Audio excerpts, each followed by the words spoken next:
Hello, my name is Nick Dale. I'm Professor of Nutrition in the Poultry Science Department here at the University of Georgia. And what I'd like to mention today is something about poultry nutrition and why we produce poultry in the first place. And I think to do that, to put the entire thing into perspective, let's consider why we raise poultry, and it's to provide high-quality foods for humans, eggs, meat, what have you.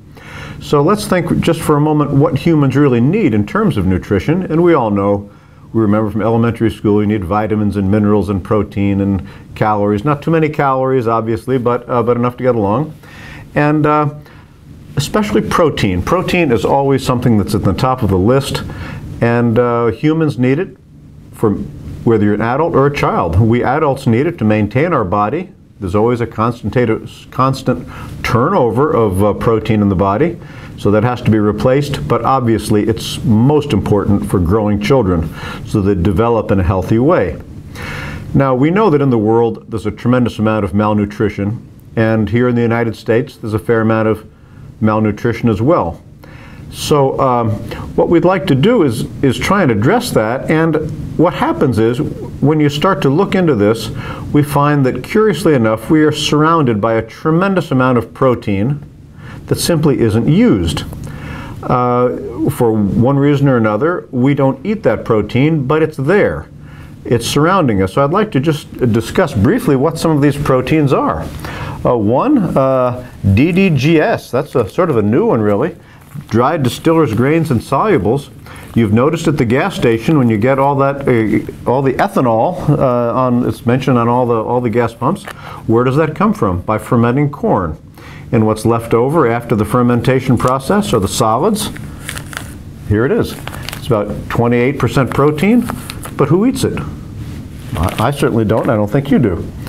How about meat and bone meal? When you process pigs or cows or chickens, you certainly don't eat everything. All the meat doesn't go to the grocery store, or all the parts of the body don't go, but they are animal byproducts, and if they're cooked and dehydrated, they're very high in protein, and but you and I don't eat that. It's a part of protein that we'd consider probably inedible. Feathers. Chickens have lots of feathers, correct? Who eats a feather? Well, no one. But it's almost pure protein.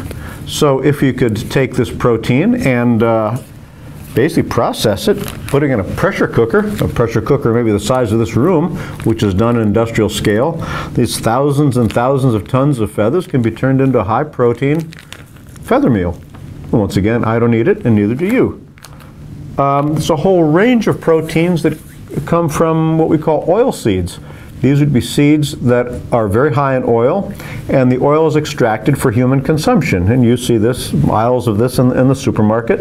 Canola oil, after you get the oil out of the canola seed, what's left?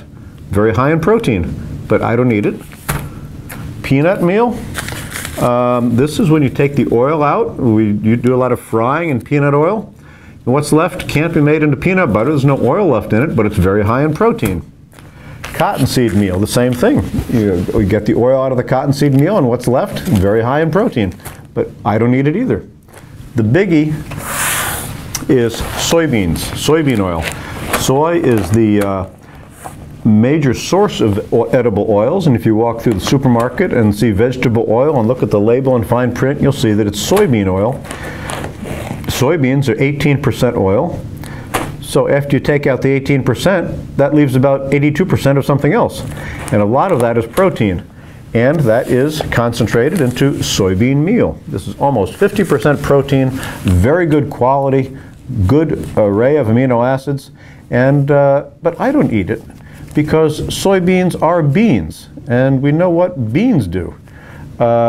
In coal mines, there are methane explosions. We do not need methane explosions in our dining room. You can't eat, humans cannot eat a lot of soybean meal without having problems. So once again, that's in the stack of proteins that you and I probably don't eat.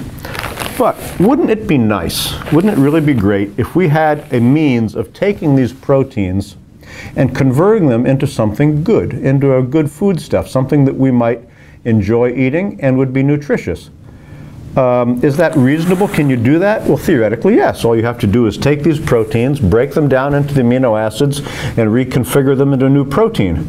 Is that hard to figure out? No, not really. Consider this. We have a dollar bill, and let's say we're in a shop that doesn't accept dollar bills.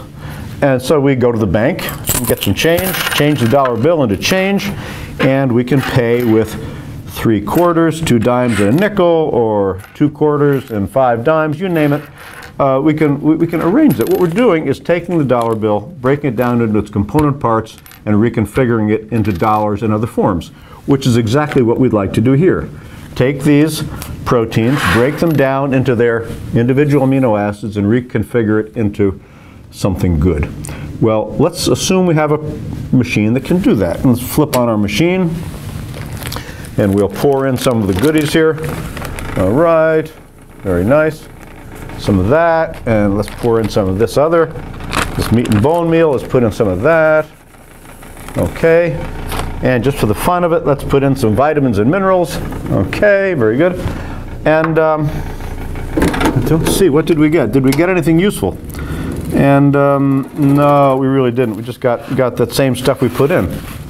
But if this had been a chicken and not a machine, we would have gotten an egg or meat, correct?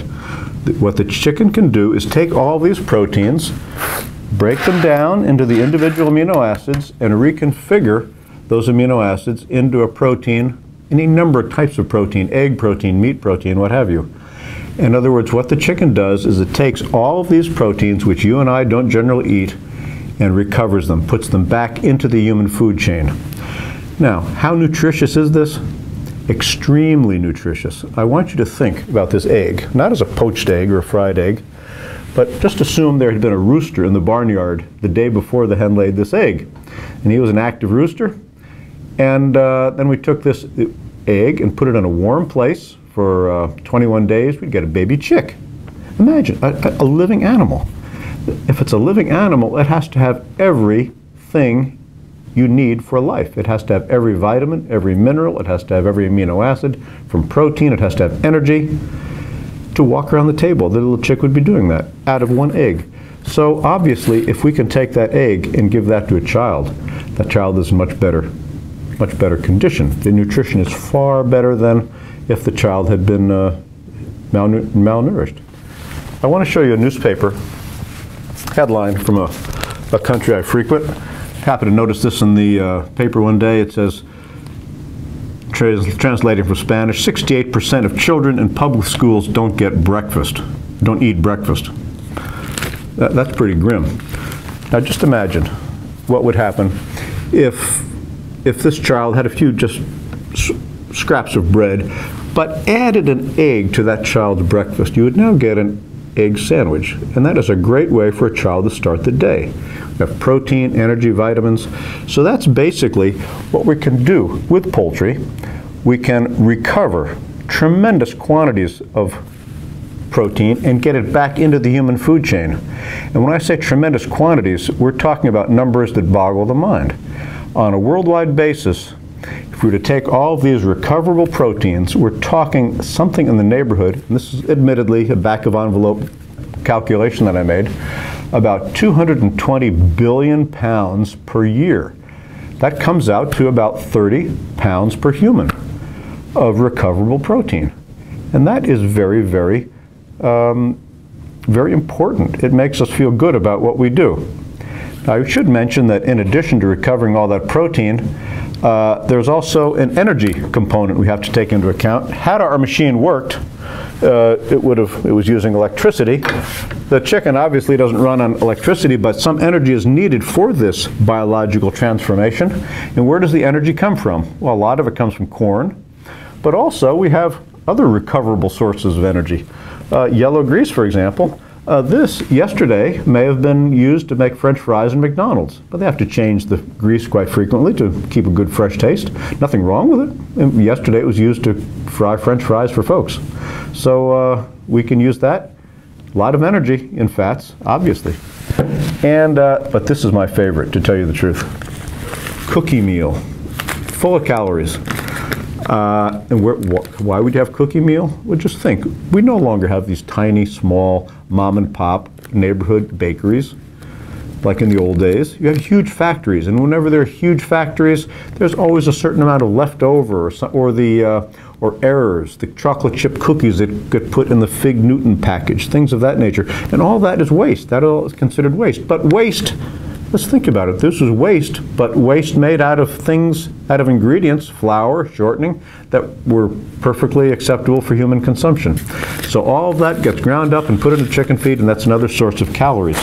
So just to sum up, what we do in poultry is look for recoverable proteins, put them together in such a way that produces a good balanced diet, and the chicken takes that protein and puts it back into the human food chain.